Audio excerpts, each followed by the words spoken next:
Jangan lupa untuk like, subscribe, dan nyalakan tombol loncengnya biar kalian dapat notifikasi gratis dari kami. Terima kasih. Saya itu kan maaf ya, lebih senang dengan Habaib dengan Syarifah. Kadang ustazah-ustazah ke rumah itu menyindir saya, kenapa kamu harus ke Habaib dengan Syarifah? Sebenarnya apa sih kelebihan kita belajar dengan Habaib dengan Syarifah? Ya. Waalaikumsalam warahmatullahi wabarakatuh. Terima kasih banyak Ibu. Bu. Ya, jadi di Indonesia ini Bu, kalau keturunan Rasulullah Shallallahu Alaihi Wasallam, yang laki-laki itu ada yang dijuluki, kalau di Jakarta ini dijuluki Habib. Kemudian ada kadang-kadang dijuluki Sayyid. Kalau di Aceh biasanya disebut Sayyid. Kalau di Jakarta disebut Habib. Kadang-kadang orang Betawi juga suka pakai Wan. Di Pontianak juga suka pakai Wan. Kemudian kalau daerah Sumatera Barat biasanya disebut Sidi. Sidi. Jadi ini sebetulnya Bu ya, ini panggilan-panggilan semacam ini hanya bentuk penghormatan kepada keturunan Nabi kita Muhammad Sallallahu Alaihi Wasallam. Ada juga disebut Syarif. Disebut Syarif. Jadi ada disebut Syarif, ada yang disebut Sayyid, ada yang disebut Habib, ada yang disebut Wan, ada yang disebut, kalau di Jawa Timur kadang-kadang disebut Y. Kadang-kadang disebut Y. Jadi sekali lagi itu merupakan panggilan yang diberikan oleh para ulama, para kiai, masyarakat sebagai bentuk penghargaan dan sebagai bentuk mahabbah kepada keluarga Nabi kita Muhammad Sallallahu Alaihi Wasallam. Itu dulu satu Bu. Nah yang kedua perlu kita ketahui semua. Nah kalau perempuannya kadang-kadang dipanggil ada Sayyidah, kadang-kadang Syarifah, kadang-kadang disebut Habibah. Itu buat yang perempuannya. Nah baik, saudara. Yang ingin saya tegaskan di sini bahwa siapapun dia, bagaimanapun mulia nasabnya, kalau tidak ditopang dengan ketakwaan kepada Allah, maka akan menjadi satu kerugian besar. Nah, ibu mesti tahu semua, para istri Nabi yang begitu mulia, itu kalau berbuat baik, ganjarannya double. Dan kalau berbuat jelek, dosanya juga double. Itu Allah sebutkan dalam surat Al-Ahzab. Nah, kenapa double? Karena para istri Nabi nggak sama dengan perempuan-perempuan yang lain. Manusianya sama, jenisnya sama. Nah, cuman yang berbeda apa? Mereka ini istri Nabi yang harus menjaga nama baik Nabi. Jadi para istri Nabi kalau berbuat baik, dapat pahala 2. 1 pahala kebaikannya, 1 lagi pahala karena menjaga kehormatan Nabinya. Kira-kira jelas gak? Begitu juga sebaliknya. Kalau istri Nabi berbuat dosa, ada 2 juga dosanya. 1 dosa daripada kejahatan yang dilakukannya, maksiat yang diperbuat. 1 lagi dosa karena sudah merusak citra nama baik keluarga Nabi. Kira-kira jelas Bu ya? Nah para ulama Ahlus Sunnah banyak yang mengingatkan bahwa keturunan Nabi pun sama seperti itu. Jadi kalau mereka berbuat baik, ya senang mereka dapat 2 kali lipat. Tapi jangan lupa kalau mereka berbuat dosa juga 2 kali lipat. Jadi itu dulu yang saya mau garis bawahi. Nah, jadi sekali lagi menjadi keturunan Nabi itu adalah suatu amanat.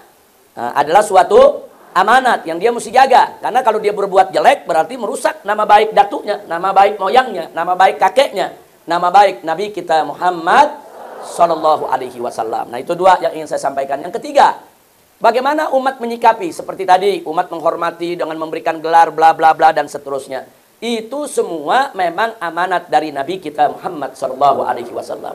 Nabi mengatakan dalam satu riwayat hadis sahih yang diriwayatkan oleh Imam Muslim dalam kitab sahihnya. Apa Nabi katakan? Inni taraktu fikumut tsaqalain. Aku tinggalkan 2 peninggalan yang sangat berat kepada kamu hai umat Islam. Yang kalau kamu pegang teguh ini 2 peninggalan aku, maka niscaya engkau akan selamat, akan masuk surga. Apa peninggalan yang pertama? Yang peninggalan yang pertama adalah Al-Qur'an. Berikut hadis yang menjelaskan isi kandungan Al-Quran. Peninggalan yang kedua adalah kata Nabi, itrati ahlul baiti, yaitu keturunanku yang merupakan keluargaku. Makanya Bu, saya berkali-kali mengatakan ahlul bait Nabi itu, keluarga Nabi itu, baik laki-laki maupun perempuan, wajib untuk menjadi penjaga dan pembela Al-Quran dan Sunnah.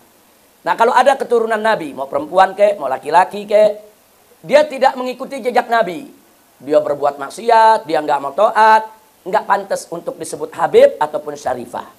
nggak pantas. Dia keturunan, ya memang dia keturunan Nabi. Tapi nggak pantas dia disebut Syarifah, nggak pantas dia disebut Habib, nggak pantas dia disebut Sayyid kalau dia menyelewengkan ajaran Nabi Muhammad Sallallahu Alaihi Wasallam. Maka itu dalam pandangan saya yang disebut Habib, yang disebut Syarifah itu ada beberapa syarat. Syarat yang pertama dia betul keturunan Nabi. Syarat yang pertama dia betul keturunan Nabi Muhammad Sallallahu Alaihi Wasallam. Ada syarat yang kedua. Syarat yang kedua dia harus bertakwa kepada Allah. Dia harus menjadi orang yang baik. Jadi kalau ibu lihat ada keturunan Rasulullah, dia jadi liberal, makan dia menghina Islam, atau dia melecehkan ajaran Nabi, jangan dipanggil Habib, jangan dipanggil Syarifah, jangan. Dia zuriyah, ya kita akui, dia zuriyah Nabi. Kalau zuriyah kan nggak boleh dibantah, Bu. Betul dia keturunan, tapi jangan dipanggil dengan gelar kehormatan. Habib itu gelar kehormatan, bukan buat bajingan, bukan buat penjahat. Syarifah itu gelar kehormatan. Bukan buat orang-orang jahat, bukan buat orang-orang yang maksiat. Jelas, Bu, ya? Nah, jadi ibu beruntung kalau ada di negeri kita ini banyak, alhamdulillah, Habib-Habib dan Syarifah-Syarifah yang baik. Yang baik, yang berilmu, yang berakhlak mulia. Beruntung. Nah, artinya beruntung apa? Kita bisa menjalankan amanat Nabi untuk mencintai mereka, mendekati mereka, mengikuti mereka. Karena itu merupakan amanat Nabi kita Muhammad Sallallahu Alaihi Wasallam. Lalu bagaimana kalau ada Habib dan Syarifah tadi atau ada keturunan Nabi yang tidak baik akhlaknya? Kita benci perbuatannya, tapi jangan benci zatnya. Hati-hati, Bu. Kalau kita benci zatnya, ini kan turunan Nabi, ini kan darah daging Nabi. Ini kan lahirkan dari tulang sulbi Nabi. Nah, jadi zatnya, orangnya sebagai keturunan Nabi wajib kita hormati. Karena apa saja yang berkaitan dengan Nabi itu harus kita hormati, Bu. Harus kita hormati apa saja yang berkaitan dengan Nabi alaihi salatu wassalam. Makanya saya mau cerita sedikit, Bu. Dulu Nabi kalau lagi cukur rambut, Nabi cukur rambut nih, itu sahabat mengelilingi Nabi, berebut untuk mengambil rambut Nabi jangan sampai jatuh ke tanah.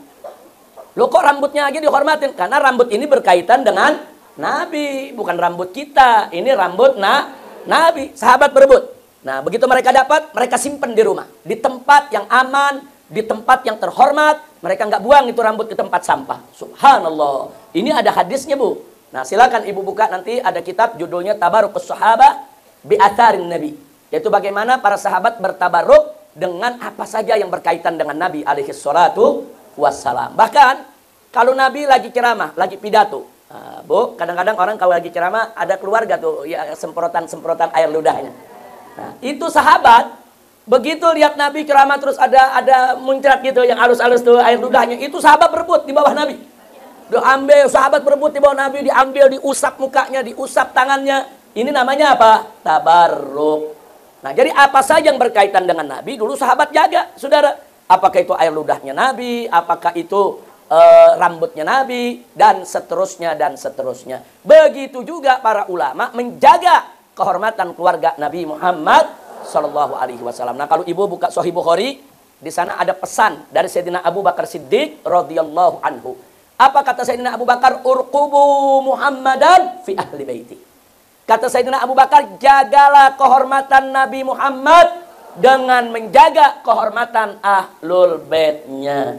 Makanya Sayyidina Abu Bakar sepeninggal Nabi, oh luar biasa. Hak-hak ahlul bait itu betul-betul dijaga. Betul-betul dihormati. Putri-putri Nabi, anak cucu Nabi, saudara. Nah, begitu juga Sayyidina Umar Ibn Khattab. Semua sahabat itu begitu hormat, begitu dekat dengan keluarga Nabi kita Muhammad Sallallahu Alaihi Wasallam. Nah, ini yang diturunkan oleh para ulama hingga hari ini. Jadi, kembali kepada pertanyaan, sikap ibu yang dekat dengan Syarifah, dengan guru-guru dari kalangan keluarga Nabi, sudah benar. Itu sudah benar, lanjutkan. Tapi, nah ini ada saya punya nasihat nih. Tapi jangan bentang-bentang kita sudah belajar ke Habib atau Syarifah, terus guru-guru yang bukan Syarifah kita kucilkan. Nggak boleh. Guru-guru yang bukan Habib kita kucilkan, nggak boleh. Karena banyak kiai bukan Habib, ilmunya luas. Ilmunya luas, pintar, akhlaknya mulia. Di Indonesia ini ada ribuan kiai yang luar biasa. Tingkatnya tingkat ulama besar. Bahkan terkenal di seluruh dunia. Seperti siapa? Seperti Syekh Umar Nawawi Al-Bantani. Itu orang Banten, orang Tanara. Tapi namanya terkenal di kota Mekah. Dan banyak karangannya. Ada karangan kitab tafsirnya. Kemudian ada lagi Syekh Ahmad Khatib Al-Minangkabawi. Nah, itu dari Sumatera Barat. Itu juga terkenal. Saudara, di Mekah terkenal, di negeri Arab terkenal, di Indonesia terkenal. Nah, kemudian masih ada lagi yaitu sek-sek yang lainnya yang luar biasa. Ada Syekh Ahmad Banjari, Arsad Banjari. Kemudian kalau dari Jawa Barat itu ada Kiai Haji Zainul Mustafa di Tasik, Bu. Pernah dengar, Bu? Itu luar biasa. Itu termasuk pendiri NU juga, pejuang juga, kiai juga, mujahid juga, dan perang melawan Jepang akhirnya dibunuh mati syahid. Nah, jadi jangan main-main. Ulama-ulama yang bukan habaib juga banyak yang pintar, banyak yang berjuang, banyak yang berjasa. Tetap kita wajib nimba ilmu kepada mereka. Nah, ini yang saya mau ingetin nih. Jangan udah belajar sama Habib, Habib aja. Kiai ditinggal. Nggak boleh. Jelas, Bu, ya? Bu, jelas gak, Bu? Pokoknya ibu hormati ustazah, ustadz, mau syarifah, mau bukan syarifah, mau habib, mau bukan habib, selama mereka lurus, istiqomah, mengatakan yang hak itu hak, yang batil itu batil, ikutin. Insya Allah mereka akan menuntun kita ke surganya Allah. Amin ya rabbal alamin. Jadi ulama di Indonesia banyak yang luar biasa. Di Jawa Tengah dulu ada Mbah Maimun Zubair. Di Jawa Timur ada Kiai Haji Hasim Asy'ari. Di Madura ada Kiai Khalil Bangkalan, saudara. Oh, banyak. Jadi ulama-ulama di Indonesia ini yang tingkat dunia, bahkan udah aulia, solihin. Mereka termasuk para wali yang soleh. Itu begitu banyak. Begitu juga para ustazah. Nah, itu yang saya mau sampaikan. Jadi lanjutkan saja, silakan ibu belajar kepada sarifah-sarifah yang soleha, yang punya ilmu, yang akhlaknya baik. Belajar ke habib-habib yang soleh, yang punya ilmu, akhlaknya baik. Tapi jangan lupa, tuntut ilmu kepada para kiai, para ustadz, para ustazah, walaupun mereka bukan keturunan Nabi. Karena yang sebetulnya standar kemuliaan kita semua bukan nasab, tapi standar utama kemuliaan kita adalah takwa. Inna akramakum indallahi atqakum. Sesungguhnya orang yang paling mulia di antara kamu di sisi Allah adalah orang yang paling bertakwa. Kira-kira jelas gak, Bu? Bu. Nah, yang terakhir, soal habib, soal syarifah, saya mau ingatkan, Bu, ya, itu amanat dari Allah, bukan untuk disombong-sombongkan, bukan untuk bangga-banggaan, sombong, ngerendahin orang, bukan. Itu memang sudah amanat Allah yang harus dijaga. Lagi pula, Bu, saya mau tanya, sebelum ibu lahir ada gak ngisi formulir mau jadi orang Sunda, ngisi formulir mau jadi orang Jawa, ada gak, Bu? Ada ngisi formulir mau jadi syarifah aja jadi syarifah, ada gak, Bu? Jadi yang menentukan siapa? Allah. Kita terima, Allah punya takdir. Ada yang dijadiin orang Betawi, yang dijadiin orang Jawa, yang dijadiin orang Sunda, yang dijadikan orang Arab, yang dijadikan orang Cina, yang dijadikan orang India. Ini Allah jadikan su'uba wa qabaila. Kita dijadikan oleh Allah berbangsa-bangsa, berpuak-puak, bersuku-suku. Untuk apa? Lita'arofu. Supaya kamu saling mengenal. Maksudnya saling mengenal apa? Supaya saling sayang, saling hormat. Supaya kita ke depan bisa saling bekerja sama. Bukan saling merendahkan antar suku bangsa. Nah, apalagi orang Islam, innamal mu'minuna ikhwah. Sesungguhnya orang beriman itu bersaudara. Jadi yang mempersaudarakan kita itu adalah iman. Jadi manakala kita sudah beriman kepada Allah, apapun suku kita, dari manapun keturunan kita, kita semua sama bersaudara. Alhamdulillah. Baik, saya rasa cukup. Mudah-mudahan manfaat itu